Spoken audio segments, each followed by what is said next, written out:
It's not gonna see me or anything, right? Right? It's not, right? It's not gonna see me or anything. Just see the the speaker. Was that here earlier? Would you like to have it? What? No. No. Was that here earlier? I think you just set it up. I just set it up. Okay. Let's guys, you're yours. Thank you. Let's go sit there. Oh, yeah, okay, cool.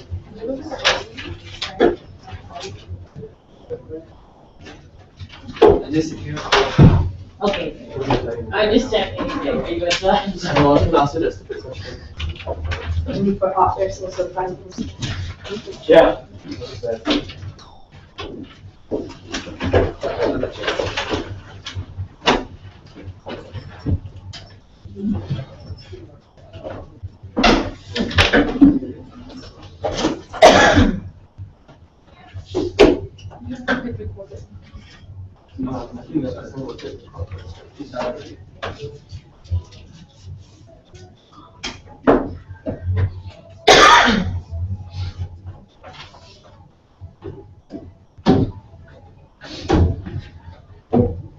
Which motion are we doing? The first one about punishing criminals who get arrested. Okay.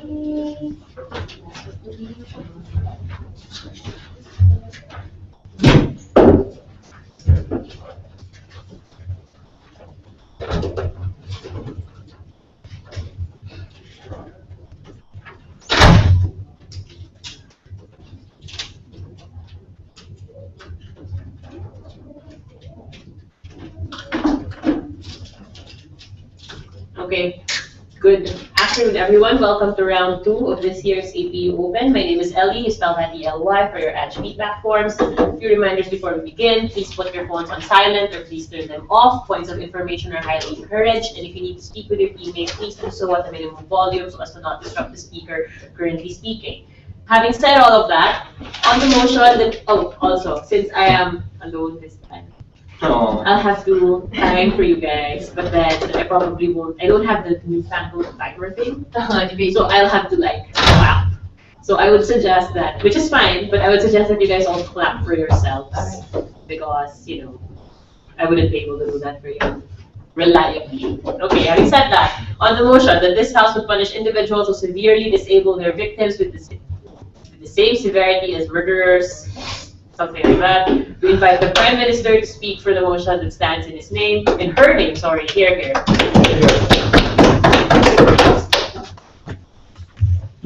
Yeah, I do.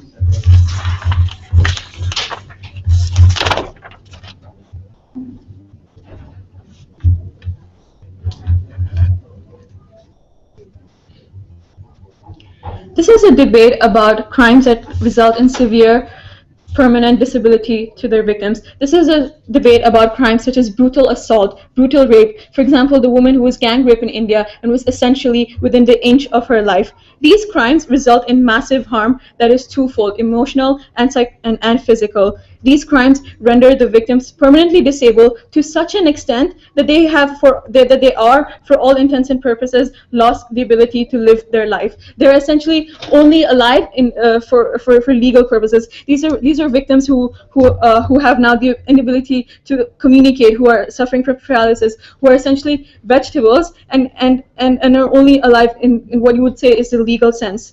Therefore, we think that the punishment for individuals who significantly disable their victims with the same severity should be punished with the same severity as murderers. Now, why do we think that? We think that because if you look at the principle of how punishments and sentences are given out, right? We think that these punishments and sentences have gradations because they take into account the intent of the criminal and the harm that has been caused to the victim. The reason why murder is treated as the highest form of crime is not just because it takes a person's right to live, right? It goes much further than and goes much deeper than that. It takes into account objective criteria of harm that is created to the individual when you take their right to live away. So what are the actual harms of murder, right? It means that this person can no longer achieve the goals in life. It means this person can no longer contribute to society. It means that this person can no longer self-actualize. It means that this person it means that you remove all basic integral rights of the individual by rendering them unable to do all of these things. These are the same things you result in when you render a person permanently disabled, meaning, and not only do you do that, you also result in significant emotional trauma. Now, what trauma are we talking about? You create this trauma from removing their access to their own autonomy or to function as a living individual. Their lifestyle, in a minute, their lifestyle considerably deteriorates. What you render them is medically dependent on equipment. What happens is that they cannot have the same job that they used to. They cannot have the same access to amenities as they used to. Their lifestyles and opportunities are not the same as before. They're only alive in the legal sense, and they are, for all intents and purposes, the same as having not lived their life. Further than that, they have to go through the intense process of reconciliation of the kind of significantly deteriorated quality of life that they now have to live after having gone through this trauma. Before I move on. Ma'am, we agree that there is a severe harm in the crime of previous hurt, and we agree that there is a lessened quality of life to the victim. But in what sense does the criminal justice system fail to incorporate that severity of harm right now within their punishments? We think that the reason why this should happen right now is because they should recognize that the intent of the criminal and the harm to the victim caused is essentially the same as a murder. When we look at the harm that has resulted to this victim who is now severely disabled, as I've explained to you, it is very similar to someone who has been murdered, because murder is not the same as just taking someone's right to live away. It is based on the objective criteria of the result of how you have of the impact you have had on their life, and it goes further than that, right? It also results in the harm that you create to the family and to the life support of that person. Meaning similar to a murder, the family of this individual now has to cope with the same vacuum in their life. They have now that their family member is disabled, they're unable to have a family member who can self-actualize. Family member's happiness is often contingent on how their family members can self-actualize. Now they do not see the same person that they used to before. They cannot see him live the life that they envisioned for him, right? We think that the courts have to take this into account when meting out murder. We think that the court will be able to adjudicate the extent to which a person has lost the autonomy to live his life in society and mitigate and serve our punishments and sentences accordingly, right? We think that in this scenario there will be a high burden to show intent and harm that has been resulted from this crime, and show that there are no mitigating factors. In a minute, we think. Okay. On your yardstick of objective harm, the disabled victim still has a means of progressing in life once the victim is lost forever. In what sense are those outcomes of harms interchangeable with each other? Let me run through the objective criteria of life again, right? Like I've told you, this person cannot really rebuild his life as he could before. It results in him going through not only the physical harm of not being able to access the same opportunities of life. He has, similar to the way murder removes all rights of a person to live, severely disabling a person on a permanent basis also removes all rights the person has to live, right? And the other harm we see in status quo is that the people who commit these crimes are given a weaker punishment charge than people who commit murder. So as I've already proven to you the harms, how they're basically akin to murder, but we also see that these criminals have the same intent as murder, and we can see that punishments are meted out based on intent and harm, and the people who commit these crimes essentially have the same intent, meaning when they go out and they brutally assault a person, when they brutally rape a person, when they beat the person out of the inch of their life, they have the same intent as they would when they would go out to murder somebody, in the sense that they want to render the person's ability to live completely nil. But what you see happens when they commit this crime is that they get a weakened sentence, meaning the justice system is therefore inefficient in meting out punishments based on the objective criteria of intent and harm that is created to people. So what have I shown you today? I've shown you that the harm created to these individuals who have been permanently and severely disabled is akin to the damage that you create when you murder a person, i.e. you remove their right to live their rights to live to live completely. We've also shown you that the intent of the criminals is akin to the same as a person who would commit murder. We've also showed you that the trauma that you create for the person, the emotional trauma that you create for the person themselves and the family themselves is also egregious. For all these reasons, we think you should punish these people with the same severity as murderers. We're very proud to propose.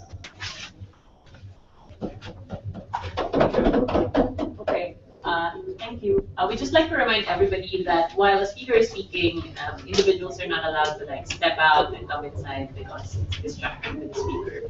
Also, please so that people don't come in the middle of it because they don't realize they're not supposed to. Thank you. Having said that, okay. Then just don't leave the room in the middle of a speech. Okay, having said that, we invite the opposition leader.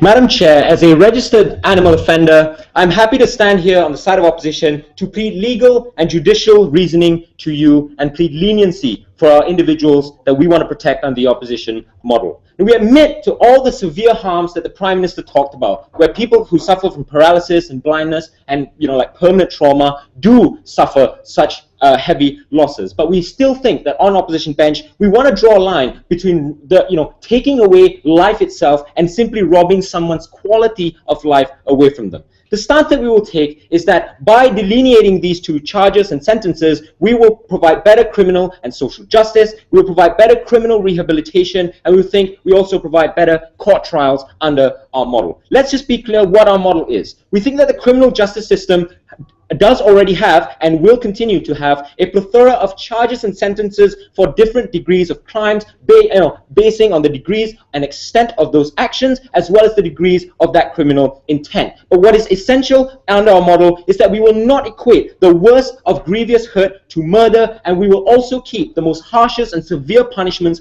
for murder in our model. I'll talk to you in my speech about the differences between causing grievous and permanent hurt versus murder, and secondly, why it is important to make that delineation. But before that, a few rebuttals. Number one, on the extent of harm that the Prime Minister provided. She told you that the harm that is caused by somebody who can no longer walk or who can no longer see is tantamount to that who has lost his life.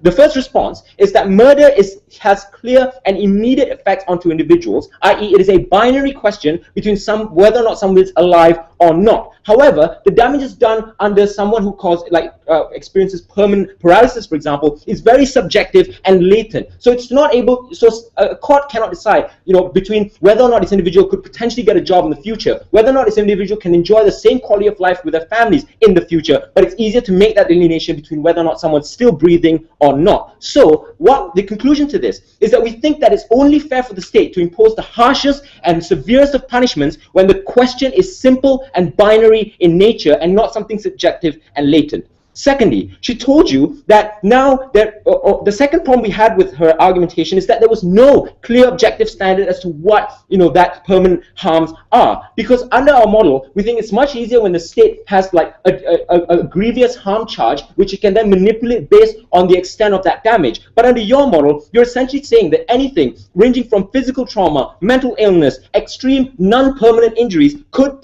potentially be tantamount to murder. What we think is, under your model, there'll be a floodgate of cases of individuals who simply had a bar fight or had a really bad fight, a physical fight with their friends, now facing murder charges, and I'll tell you why that floodgate is harmful in my argumentation. No, thank you, sir, just in a minute. Number one, first argument is why there's a difference between grievous hurt and murder. On the first level of extent of harm, we think that it's severely different.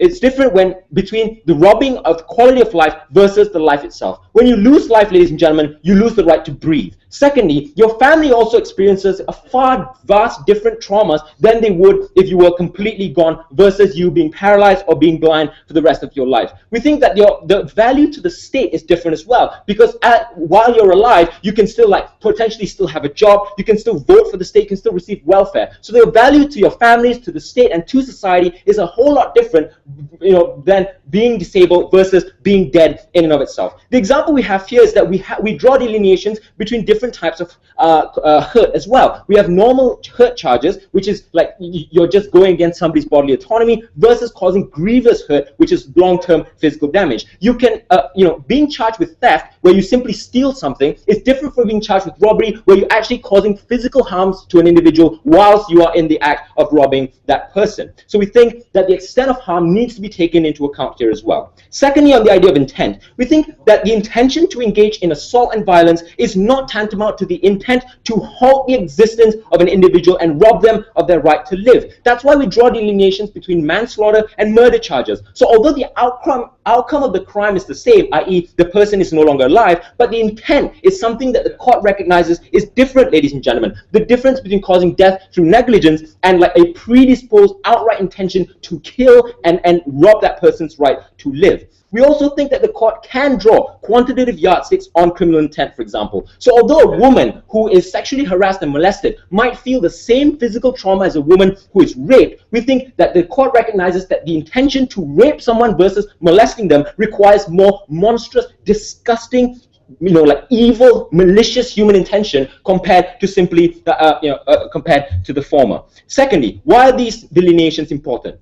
One is we think that it's important for proportionality, because now under their model, all other crimes needs to be taken into account proportionality. But under this model, we think that it's not fair that other laws have to apply to be proportionate, but not this one. Secondly, we also think it harms like the rehabilitation process, because what it does now is that criminals will feel that they're receiving unfair punishments for something that they did not intend to do. What that does is, it antagonizes criminals and makes them more hostile to the state, because just like in California, where people who smoke marijuana are immediately sentenced to prison time and are grouped together with other people who like smuggle meth and cocaine, we think it's harder for the individuals to acquiesce to that rehabilitation process, especially when they feel that they are generalized to all these other individuals as well. So under their model, a person who just got into a bar fight and goes to prison will now be generalized with homicidal maniacs, serial murderers, ladies and gentlemen, and it's harder for them to rehabilitate from that. Yes, sir. I'll take your question. Yeah, tell me why the right to life in and of itself is a good thing if you can't really live your life the way you want to, or you're really hindered or hampered in your life. Yes, but the point is, as I've mentioned earlier, there are significantly different aspects between just having life that is of lesser quality than not having life at all. Thirdly, ladies and gentlemen, we also think that because of this, it now blurs the distinction between criminal charges. Now, you allow prosecutors who are obviously politically interested to like misuse criminal charges in order to seem tough on crime. So it's more likely now that individuals who assault or engage in physical violence are going to be charged with murder, which means harsher punishments for individuals and perhaps even prison overcrowding. Thirdly, we also think it changes the nature of criminal trials, because now, in order to increase the prosecution rate and force like quick confessions, now prosecutors are going to stack the deck and tell individuals who just got into a fight or just like physically assaulted someone that you are facing a murder charge. So it's more likely that these individuals will confess quicker, perhaps even confess falsely, in order to avoid the harsher punishments in the long run. Ladies and gentlemen, for all these reasons, we think the criminal justice system needs to acknowledge that there are different degrees of crime, different degrees of intent, as well as the extent of those crimes. We are very, very happy to oppose.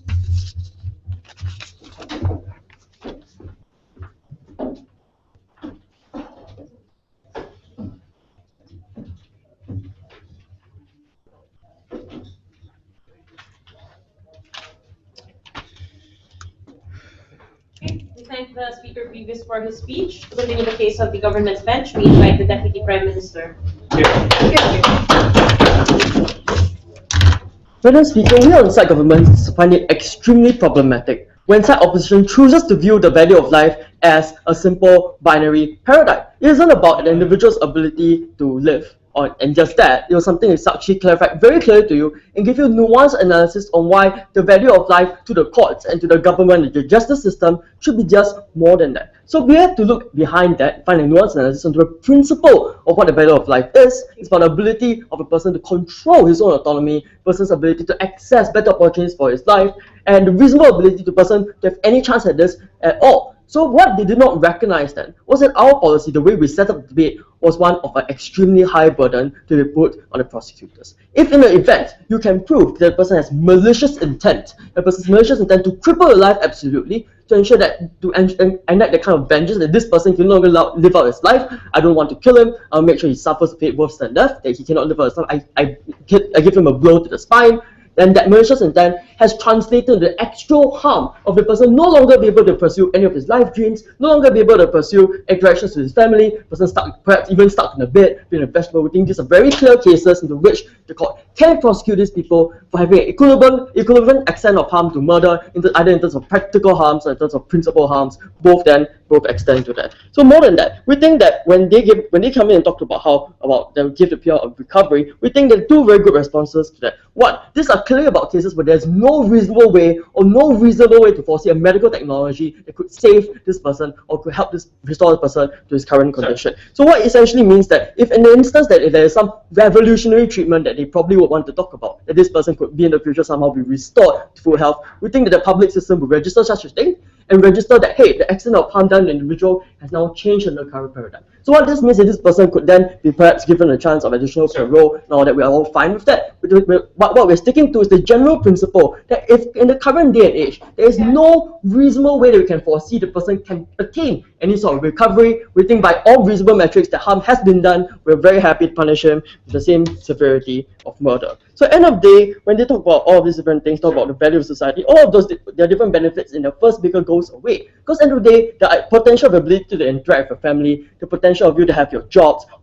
it's all eroded by the very detailed setup of our policy, we should never bother to pay any attention to. If they pay any attention, rather than just trying to strawman our case, to say that every other case of assault would actually fit our current paradigm, please listen, we're not actually saying that, we're saying when those assaults were specifically targeted to cripple individual and those actually translated into different harms. There are two different burdens, massive cripplement of the person and malicious intent. When those two different benchmarks are put together, that is when a person is punished as a murderer. So before I move on to my first substantive, do you have any POIs? We agree that there is a lesser quality of life, but we don't think there's no place for disabled individuals to continue to have a meaningful life. If you can still have meaningful interaction with family and friends, do you think that still has no value equivalent? So your burden then is to prove to us why in all these worst case scenarios I've put to you, why this person has undergone full paralysis, why this person still has the potential to go ahead and live a reasonable life, why this person has the potential to pursue life according to his own autonomous means, that beyond that isn't just about the mere idea and mere essence of living,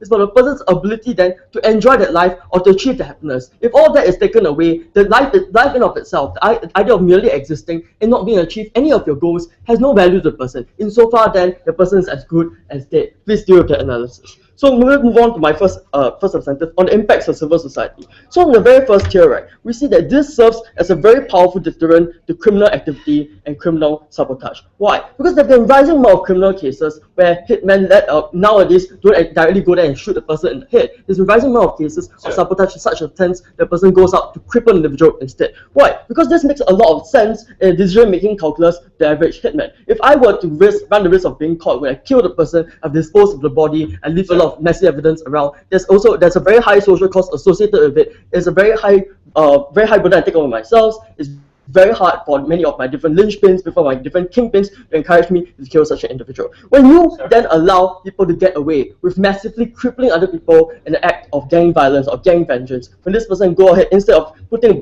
gun to a person's head, the person can take a baseball bat and maim him through his spine. This creates a very same kind of problem. The person is able to exact the kind of vengeance he needs, cripple and prevent a person from living his life altogether, and yet still only be charged under a criminal sentence of grievous assault. All the different strawman arguments that apply to us actually kick them themselves in the balls, because what happens then is the criminal justice system puts too high a burden on cases of murder, and in no likelihood, the worst case scenario that happens under their paradigm is that they might be charged for manslaughter, which is a significantly lower penalty. End of the day, we want to attribute the very same kind of social penalty, the very same kind of death row measure that's existent under the very principles of murder. And you're not allowed to go ahead and completely rob a person's ability to live his life, or completely rob a person's ability to self-actualize. And in the interest of justice, it isn't just about the person's binary 1-0, whether I'm living or not. It's about preserving the state of civil society, and it's preserving the state of a peaceful existence that discourages people from going ahead and robbing each other of the ability to live. End of the day, when this gross injustice is being corrected and shifts the decision-making calculus towards preserving life, we think that society as a whole benefits from this policy, not just from a justice perspective, but from a utilitarian perspective as well. Yes. Eric, you said that when a victim cannot live their life on their own terms, that is tantamount to murder. Does this mean that a paralyzed victim must prove that they first wanted to be an Olympic runner before the perpetrator can be charged for murder? Look, at the end of the day, this isn't about a mere state of a person being paralyzed. It's about a person being crippled to the extent that he cannot reasonably find a job. Because a lot of the analysis was based on the entire idea that even if a person is crippled or disabled, the person can still find a job. Even the person has lost the ability to communicate, where the portions of his brain have lost the ability to maintain any communicative function. Somehow this person still has a reasonable prospect in life. When this person's prospects in life are severely diminished as a result of that, it is very reasonable to believe that many of these people, in fact, will lose the will to live, or in fact, if the courts can prove that these people will no longer be able to function as normal individuals in society. End of the day, if the person, for example, through extremely grievous rape, suffers from such psychological damage because the person was a vulnerable individual, the extent of harm has been created such that the person really cannot then go on to live life and commit suicide. As many of these cases where these people are permanently disabled, these people rather choose death than to live, we think that this extent of harm has to be compensated under the justice system. So opposition trivializes the debate by making it just about normal assault cases and normal individuals who want to be Olympians. So at the end of the day, what message do you send to society? You send to society the message that it is all about the principle of harm rather than just a mere binary message of person living or dead. This better encapsulates what society wants in preserving the welfare of each and every individual to live as free autonomous individuals, to really compensate and puts the focus right there on the spot, on the right to live. We're very proud to propose.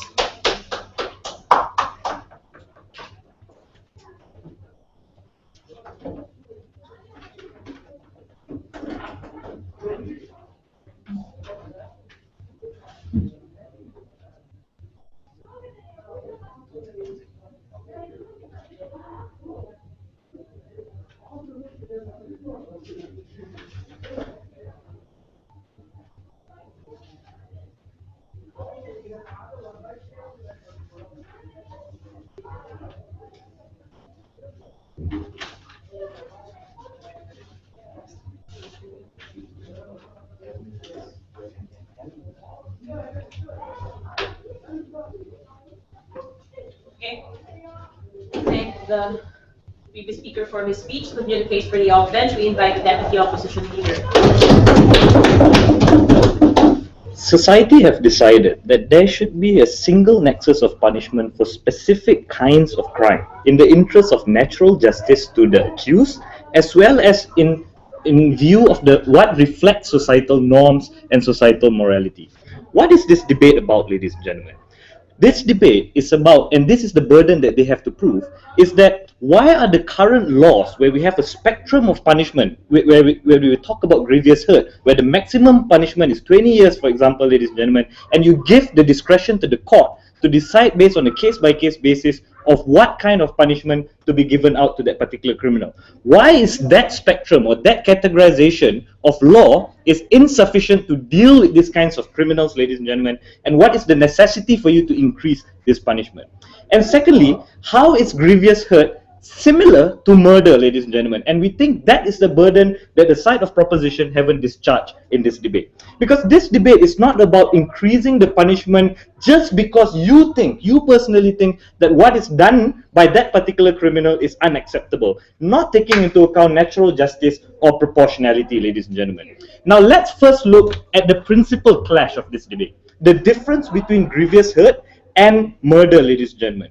We told you clearly from Rafiq's speech that in murder, the person has deliberate intention to cause death, and the outcome is death, ladies and gentlemen. As compared to grievous hurt, where the victim is still alive, the victim still has the potential to lead a good quality of life, and the victim has a potential of recovering, rehabilitating themselves, ladies and gentlemen, in order to reintegrate within society. As compared to death, where it's irreversible and there's no hope for that person to be resurrected as when you compare it with a person that is paralysis, because we often hear cases where people wake up from coma, ladies and gentlemen. You don't hear very often that people wake up from death, ladies and gentlemen. Now, that is the outcome, right? But let's look at the intent. When you talk about intent, the person who causes death deliberately wanted the victim to die, as compared to the person who caused grievous hurt, where the perpetrator didn't go to an extent where he is monstrous to a point where he crossed the line that society have drawn, that murder is unacceptable. We think that line wasn't crossed because that person didn't want to cause the death of the victim, ladies and gentlemen. But the tough question now becomes, what if the person intended to kill the other person, but the outcome of that act is grievous hurt? We punish them with attempted murder, ladies and gentlemen. Why is this so? Because what they are doing under the status, with their proposal, is that they are they're putting more weight into the outcome as compared to the intention, ladies and gentlemen.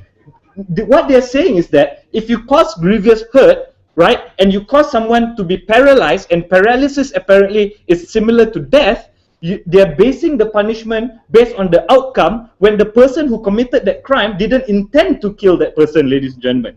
We think it is different for several reasons. When you attempt to kill a person and that person dies, it shows that not only your action was deliberate, but it shows that that person was violent. That person didn't have any second thoughts about killing that person. When the person doesn't die and the outcome of the intention to kill was grievous hurt, it shows that there was a lack of planning. It was not deliberate. He didn't go to violent extents, for example, or he second-guessed himself in the act of trying to murder that person. That was why the victim didn't die, ladies and gentlemen. These are nuances that exist within a crime that we think needs to be considered by the court. Because you can't just say that if a person is paralyzed and based on that outcome, the criminal, the accused will have to face the same punishment as murder, because the intent is different, ladies and gentlemen. And we think that burden on that side in terms of eclipsing grievous hurt and murder wasn't discharged by that side of the house. Secondly, they said that now hitmen can be deliberate when conducting their activities, because now what hitmen can do or murderers can do is that they can cause grievous hurt and incapacitate that person for life as compared to killing that person. We think this argument is ridiculous for two reasons. Number one, that they are not medical experts that can quantify what kind of harm they can discharge onto a person at that moment in time, ladies and gentlemen.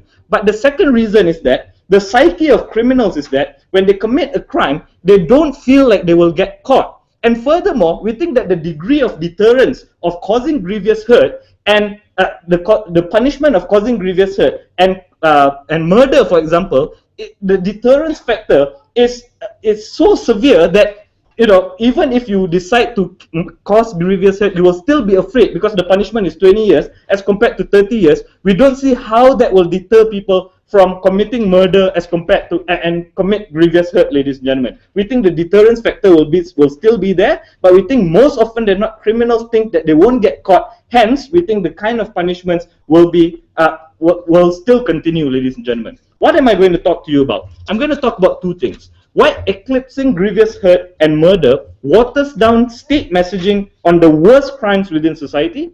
And secondly, I'm going to talk about the messaging that you send to the disabled community when you liken the disabled community to people that are dead, ladies and gentlemen. But before that, yes, sir. Let's assume for a moment that I'm going through death. In that circumstances, that if instead of killing and suffering huge social consequences, I'll poison you to make sure you lose all control over your limbs. What is the difference then between that and the accident of house? Ladies and gentlemen, under the status quo, we already have mitigating factors as well as aggravating factors. Even in the category of murder, if you murder someone brutally, if you stab that person 13 times and then cut him into 18 pieces, ladies and gentlemen, as compared to poisoning the person, even when the outcome is the same, which is death, we still make differentiation, ladies and gentlemen, where we punish these two criminals differently, because one was going to an extent of was very brutal and the other one wasn't, ladies and gentlemen. We think the same delineation applies here. How does it waters down the crime of murder? Because now, taking away someone's life is the worst and most severe thing that you can do within society. Lumping grievous hurt into the same crime as murder harms the messaging that murder is the worst crime within society. Why is this so? There are three consequences to this. Number one, it devalues societal messaging. Secondly, it sparks a movement to include other crimes within the same category as murder. So we think it will be a slippery slope where people want to include things such as rape, things such as causing hurt, ladies and gentlemen, into murder as well. But lastly, because victims or families that are murdered will feel like the punishment right now is insufficient because you're lumping it together as grievous hurt, it will spark a resurgence of movements towards wanting capital punishment in states that have abolished capital punishment, because now they feel that, you know, murder is the same as grievous hurt. So we want something more, ladies and gentlemen. And we think that's harmful for states that have moved away from retributive kinds of punishment. For all of those reasons, we oppose.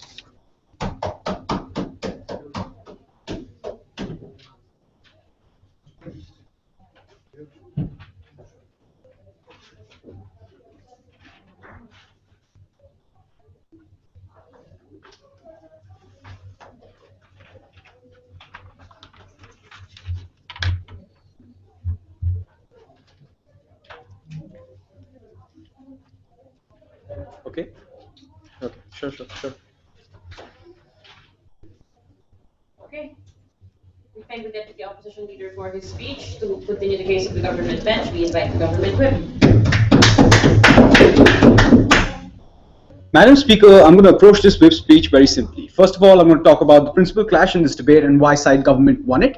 Basically about how sentences are given out today and what we base sentences on. And secondly, I'm going to talk about harms in terms of to society and specifically to the families of victims, right? First of all, what do we base punishments on? And I think it was very clear in Sakshi's case, and I think it's quite shameful that they try to misrep us in this way, that it's about intent and harm, and we go ahead and take that into account, which means that unintentionally, if I go ahead and grievously injure someone, my punishment would be definitely different from if I went ahead and intentionally did it and intent were to be determined. But more importantly, Madam Speaker, in terms of harm, right, we don't think that it's possible. We think there's a very clear gradation which we showed in terms of the characterization in Sakshi's speech as to the kind of cases that we were talking about. We're not talking about people getting kicked in the nuts, because we don't really think that really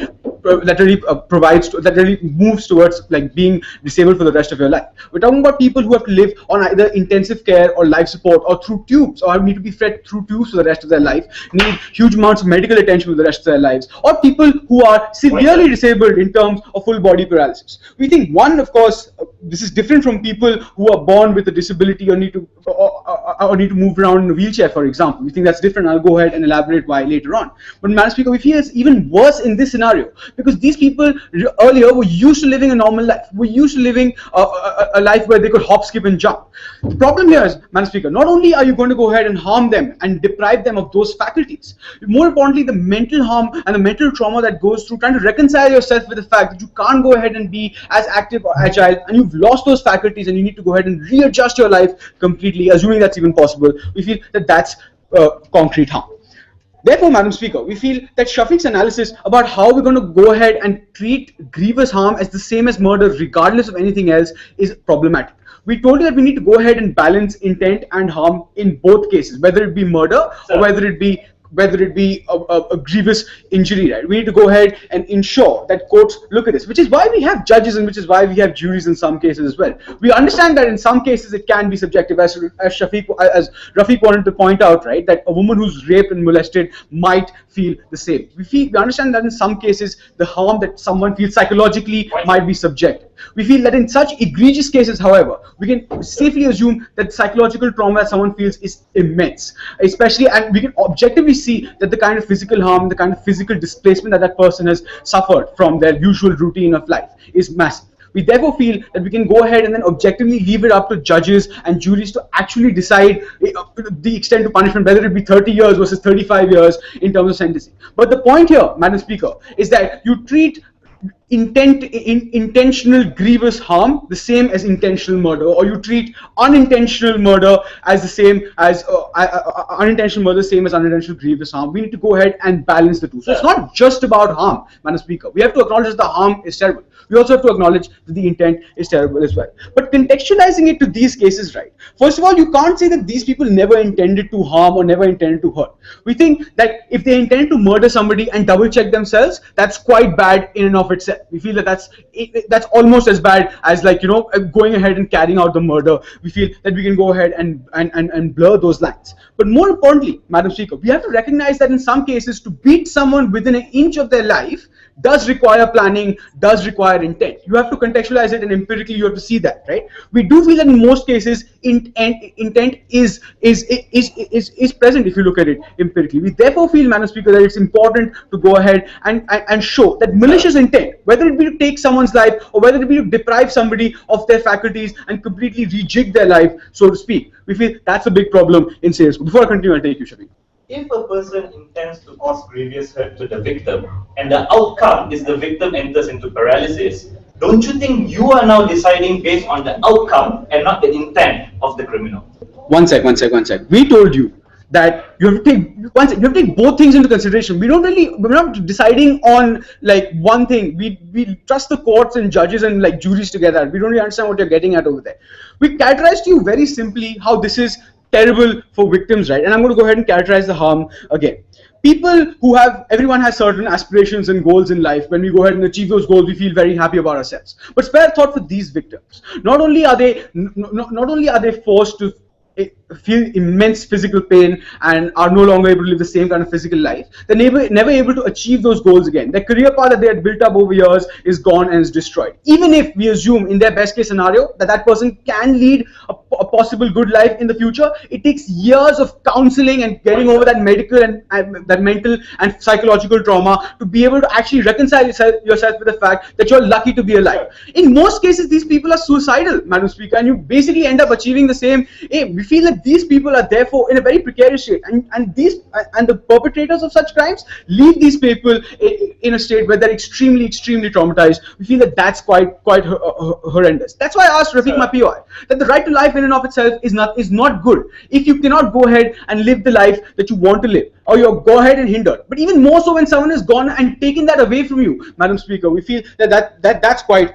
bad. Moving on to like the harms in society, right? First of all, I'm going to deal with Shafiq's substantive, last two substantive. First of all, he never told us like about the disabled community. He said he would. More importantly, we feel it's very different in this scenario because the disabled community deals with people trying to adjust in their life. These people have first gone ahead and lived a normal life, and then suddenly disability has been forced upon them by somebody's bad intentions, and they have to go ahead and adjust themselves. It's much more difficult when you're an adult as when you're a child growing up with a disability. We therefore feel that the disabled community doesn't really need to get involved in this. But more importantly, Madam Speaker, he told us about eclipsing the narrative of grievous hurt. First of all, he told us that it waters down social messaging. We don't really understand what the importance of social messaging is. He never managed to clarify it in his speech. Secondly, he said that we're going to go ahead and create a slippery slope wherein rape is also going to be included. We feel that in the scenario where like a woman, where courts and society can decide that the harm has been done in the same manner, the harm is to the same scale, we're happy to go ahead and include things. We don't think that keeping in mind the fact that these things are done on a case-by-case basis and there's an extremely high barrier towards leading to such sentencing, we don't think it's that much of a slippery slope. In the future, if certain crimes, if society decides that certain crimes should be included, we're happy to include it as long as they stick to these very principles. But more importantly, lastly, Madam Speaker, families, and this is something they never really managed to like rebut in from Sakshi's speech, right? We told you very specifically, Madam Speaker, that many families base their happiness on like the happiness of other family members, and when they see people who are no longer the person they used to be, people who are not able to communicate with, people who don't have the same drive to succeed in life, and people who aren't able to live the same kind of life that they used to, we think that families go through a lot of trauma as well. We think that this is similar to when they don't know, when their family member dies and they don't know who that person is, and in this situation they don't know who that person is. When the family members die, they no longer be able to communicate or be able to relate with that person. We feel that's similar in this scenario. We're very, very proud to propose.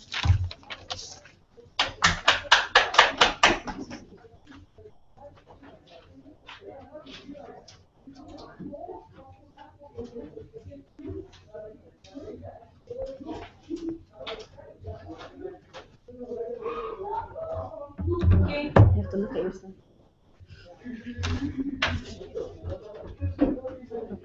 We thank the government whip for his speech. To continue the case for the bench, we invite the opposition whip.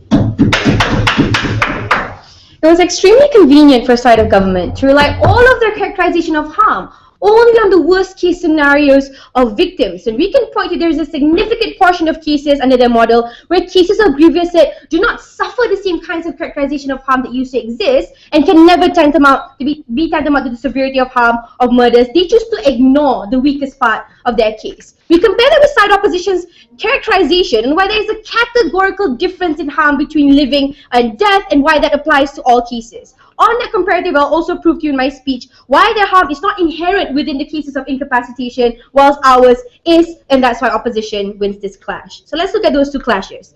Number one, is a crime of grievous hurt to the point of incapacitation ever equal to the crime of murder? And secondly, what are the legal and social repercussions of government's homogenization of harm? To this, we had absolutely no response from that side of the house. Let's look at the first question, can they ever be the same? The point in which side government needs to rise to the occasion is when side of opposition conceded to every single harm that they pointed out to you. We conceded that there's probably less employment, less quality of life, that they suffer to a higher extent. That side of the government is not providing us a clash, because what we told you is that when there is severe harm and trauma caused to the victim, we also think the accused and the criminals also receives a severe and proportional punishment by the criminal justice system. The question now that they have to answer in the comparative, when the victim is severely, brutally assaulted versus a person who is severely, brutally assaulted and murdered, can those two people exist on the same end spectrum of harm? We don't think they can exist on those spectrum, and we say no, based on the very same yardstick that they provided to us, which is objective harm on two levels. Firstly, let's look at the harm on the losses that society suffered.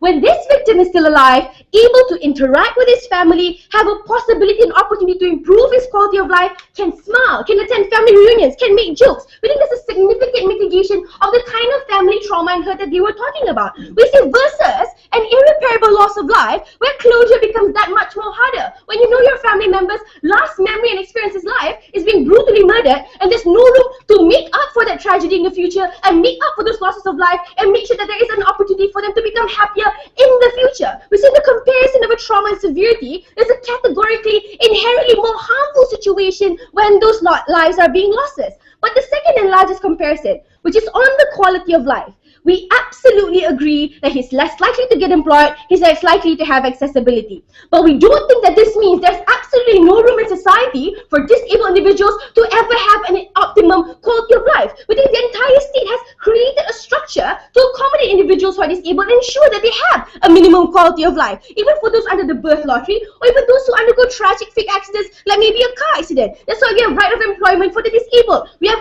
the right to social accessibility for the disabled. You have to have ramps in public places. We have free welfare, free psychological consultation. The only response that they had is if you cannot live your life the way you intended it to, that is tantamount to murder. That means embezzling money from your company is also tantamount to murder because I couldn't live out the life the way I envisioned my life to be. Those are the worst case scenarios where the people you're harming intended to be an Olympic runner and suddenly become paralyzed. We say the better comparison comes from the side of opposition, where even if you're disabled, there is ample opportunity and structures for these individuals to improve their quality of life in the future. We say that comparison versus no existence of such avenue where your quality of life can be improved is a categorical difference between a living victim and a dying victim, Mr. Speaker. Especially when that societal structure exists to provide more rights for people who are disabled, you cannot make an unfair homogenization that all of them who are disabled are alive but dead inside. We think there will be disabled people who can give motivational talks, who still can talk and have jokes with their families, who still can have employment. These are situations that are existing under the status quo. Acknowledging that your characterization of harm is not inherent, that there are opportunities for these victims to improve their lives within the categorical difference of causing death is particularly a more pernicious harm in this debate that requires a worse punishment that cannot occur under your model. Let's look at our flip side of justification, because they only wanted to talk about the outcome of harm, disregarding that we had a separate justification on intention. They said that if you wanted to hurt someone so bad, there is no difference with murder. Not engaging what we said, which is when the state says that if you have a specific state of mind that warrants the specific punishment that you are receiving right now, otherwise A, that harms the interest of proportionality, or B, that harms the interest of natural justice. These are not individuals who had the intent to rob them of their life, actual life. They wanted to run away by saying, if you wanted to hurt them so bad, then you probably wanted to kill them anyways. Those are cases of attempted murder. This is a comparison of people with the intention only to incapacitate but not kill versus the intention to actually kill. We told you in the first speech, it requires a special kind of monster amongst monsters to wish someone the worst possible outcome in your life, which is your death, to harm you, your family, your community. That same intention of hurting that person is absolutely not equivalent to each other at all. We also told you that this is because the punishment disrespects society's highest value in life, which is the right to life. The worst punishment that we preserve for the worst of criminals is a reflection of the amount of breach and violation of society's morality, in which case we tell you that the robbing of the right to life of society is the worst possible harm that you could cause to a society. No comparative there on that side, why the justification is absolutely insufficient. Second question, what are the legal and social repercussions of government's homogenization of crime? But before that, yes. Punishments for murder aren't simply given because the right to life is taken away, but because certain faculties and certain abilities from an individual are completely taken away. In the event that the same faculties and abilities are taken away under our paradigm, tell us why the same punishment? Because the outcome of harms is not tantamount to each other. I told you in my speech, irrevocable, irreparable harm where you're not living and having no opportunity to better your quality of life is not the same to decreasing someone's quality of life, but having the opportunity to still live a meaningful life, Madam Chair. It is also about a combination of factors, outcomes of harms in comparison as well to the intention of those crimes. We think those two factors have to be considered together to form that proportional punishment in the interest of justice. You're disregarding one aspect and only want to talk about comparison of harms that does not engage that our harms are worse than yours. We give you 3 harms under Rafiq's speech that was absolutely unengaged with. Number 1, we say that blurring the distinction between these categorical crimes undermines natural justice. Because when you have maximum punishment, we think state authorities are able to utilize these maximum punishments as political tool when they want to seem that there's zero tolerance on crime and they want to clamp down harder on crimes. What you do is when these crimes happen, they give you the maximum amount of punishment as a state tool to show and win votes that there is an ability for you to clamp down on these crimes. We think that is a blatant abuse of the justice system, but that maximization of sentence only happens under your paradigm. Second thing that she told you is that criminal trials became absolutely unfair, because now when you tell them that there's a myriad of crimes that you could be liable for, it makes it hard for him to defend himself against which particular crime do I need to negate. But also, the state authorities get to use the tool of intimidation by saying, because you were involved in a bar brawl and you accidentally blinded his eye with a bottle, I can call you a murderer. This pushes for defendants to make concessions in order to run away from harsher punishments. But lastly, most importantly, we told you proportionality is not fulfilled. You undermine rehabilitation and you force these criminals to falsely associate themselves as criminals, as murderers when they were never murderers to begin with. None of these harms had a legitimate response coming from side government. We also win this issue. Madam Chair, we beg to oppose.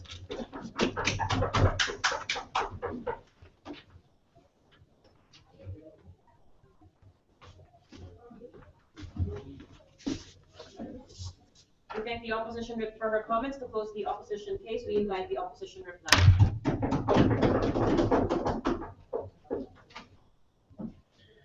Madam Chair, at the end of this debate, we had an opposition team that had clear standards of how we evaluate and apply criminal charges and sentences. We said in case of murder, it's a binary question between whether or not you're alive or dead. If you're still alive, then there are a myriad of other charges like manslaughter, like attempted murder that we can still apply. On another hand, we said we have a charge of grievous hurt, which has a spectrum of different degrees and a spectrum of different punishments as a result of that. The side of government, on the other hand, and this is why I finally get why the Edge Corps played that song during the briefing, is that they simply wanted to blur the lines, ladies and gentlemen. They wanted to put aside in things like intention and things like extent and draw their own conclusions as to how punishments should be meted out. Because on one hand, they seem to be saying that everyone has the ultimate right to deserve to have life to their fullest extent. And then it became about, oh, if somebody cannot live their life on their terms, then it becomes problematic. So in my speech today, I'll deal with all of this. So how do we, first question, how do we quantify crime and punishment? We propose to you 2 things. One is the extent of harm. We told you initially that the extent of damage has to be evaluated before punishments need to be meted out, because obviously different damages deserve different punishments. We drew to you the differences between a simple assault and causing grievous hurt, for example.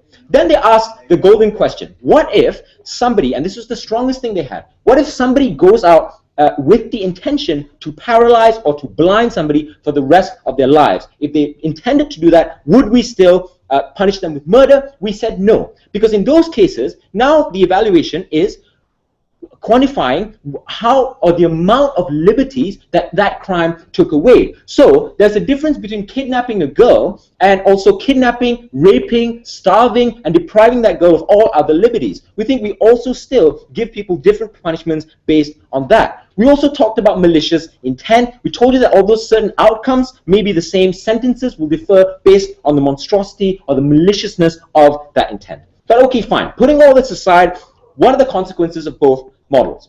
On our side, we brought to you from my speech, which was only engaged in very, very late on in the whip, was that firstly, you change the nature of criminal trials because now prosecution teams who are incentivized by higher prosecution rates and quicker court processes are likely to put in higher charges to defendants in order to sway the jury and to sway social opinion. We told you now that an individual who gets into a bar brawl is potentially facing the death penalty in places like Texas. What does this mean? It means it, number one, makes it harder for the defendant to defend himself because now he's not working from a presumption of innocence for grievous hurt. He's working on trying to defeat the idea that he's a murderer. This also, however, allows prosecuting teams to intimidate individuals to confess early and accept a plea bargain because now the potential punishment that you're facing is a lot higher under a murder charge than a charge of grievous hurt.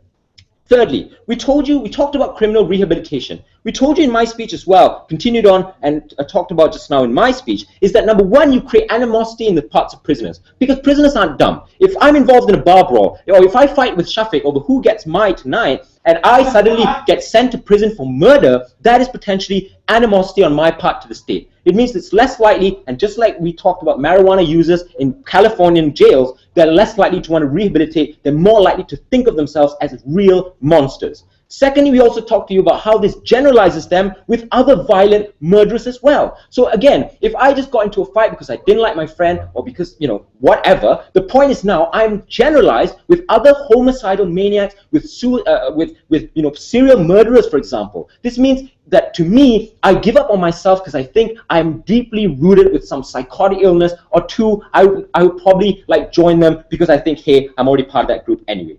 At the end of this debate, ladies and gentlemen, they had a concern about deterrence as well. But we told you in Shafiq's speech, well responded to, that deterrence doesn't matter. The idea of jail, the idea of being taken away from your families will still apply regardless. Just because you remove the death penalty doesn't mean people overwhelmingly murder more. So at the end of this debate, it's about having clear, set standards versus there are blurred lines on that side. We choose clarity. Thank you. Let the opposition reply speaker. To close the government case and this debate, we invite the government reply. The only thing that Op was clear on this debate was not having a blur line on the binary relationship between life and death, was not having a blur line on the outcomes of death. The only thing they were clear on then was that, death leads to death, and if you don't die, there's some potential, and therefore it is not death, and therefore there is some proportionality, and therefore they should suffer and be punished less. That was basically the only thing the side opposition said clear in this debate. Almost everything there was a contradiction of their own previous speakers. One, why? Because the first leader of opposition then focused on how these things essentially weren't equivalent outcomes. Because at the towards the end of the debate, eventually conceded that there would be worst case scenarios, there will be outcomes severe enough to create a capability gap that the current justice system cannot fulfill. This was a very important concession that they never wanted to deal with. All they did was try to subterfuge all of our worst cases and only wanted to deal with things like bar brawls, like robberies, like insignificant things that are not in line with the principles that side government set up in this debate and argued for. End of the day, side opposition suffered from a very obvious lack of principal engagement. They should be penalized for this. So that's what they considered today. They considered there was a huge amount of severe harms, many of these different circumstances, and they considered that there were certain cases in which people would lose their ability to live. The only thing that they had dispute on this was that somehow the death outcome was still more severe than grievous hurt. That was the way they tried to misrepresent our points and undermine the nuances of the analysis we gave. What? We told you about how this essentially wasn't about absolute incapability. It was the entire idea of the principle of the justice system to punish people who rob people of their ways to live. It isn't about giving the harshest sentence just because of an absolute 1-0, you cannot live, therefore harsher sentence. We told you about right from the get-go how this was a very poor benchmark today. We are seeking to change that to a more effective benchmark that highlights the value of life, highlights the value it has to society, and how it brings about more social benefits. None of this was refuted by side opposition. Secondly, then Shafiq decided to abandon the entire stance. He went on and said, no, look, like side government runs into all sorts of things and focusing more on outcomes. No, right from the get-go, our case was always a principle case. We always talk about the freedom and the loss of access, loss of person's autonomy, loss of person's ability to pursue happiness, and absolute loss of ability to pursue happiness. End of the day, when we talk about intent, he also considered that all of these different outcomes could happen, that the only thing we didn't push forward was that. So we gave him very important analysis early on in my speech, even before his speech came out. We gave him analysis on how the intent could be the same. Essentially, when the intent to remove your ability to live exists, the intent to destroy your life exists, the intent to inflict the ultimate vengeance on you exists, except the mechanism to which I do doesn't involve the technicality of your life being lost, then we believe that the same harm is being dealt, the same principle stands, and the same intent behind a murder sentence stands. The intent exists, the amount of grievous harms exists. We think that the punishment should be just as severe as the one you give the murderer. End of the day, the entire thing about social messages, they come out extremely late on side opposition. It was only properly developed and with. It was the entire idea that, you send a message that somehow these people will think that, oh, the jury will be hijacked, and then people try to push for a harsher sentence to make Barbara's look even worse. Look, at the end of the day, if this encourages social discourse, this changes the way people look at life. This changes the way people look at autonomy, on freedoms, ability, and the value of life in society. That was the very goal of my speech. The point of my speech was to change the decision-making calculus of criminals and of people to see life in a more valuable way, to not inflict that huge crippling grievous amount of harms on individuals. In terms of social benefit, then, if the courts then can shift in such a way to better understand the kind of grievous intent that was behind many of these murders and many of this encryptment and see them as the same, then we've achieved our purpose in society. We've created a more peaceful society, a more harmonious society that's more effective at persecuting violent criminals. End of the day, side opposition takes this debate based off outcomes, practical benefits, and principles. We're extremely proud to win. Thanks, everyone. Please cross the house and leave the room. Stay close.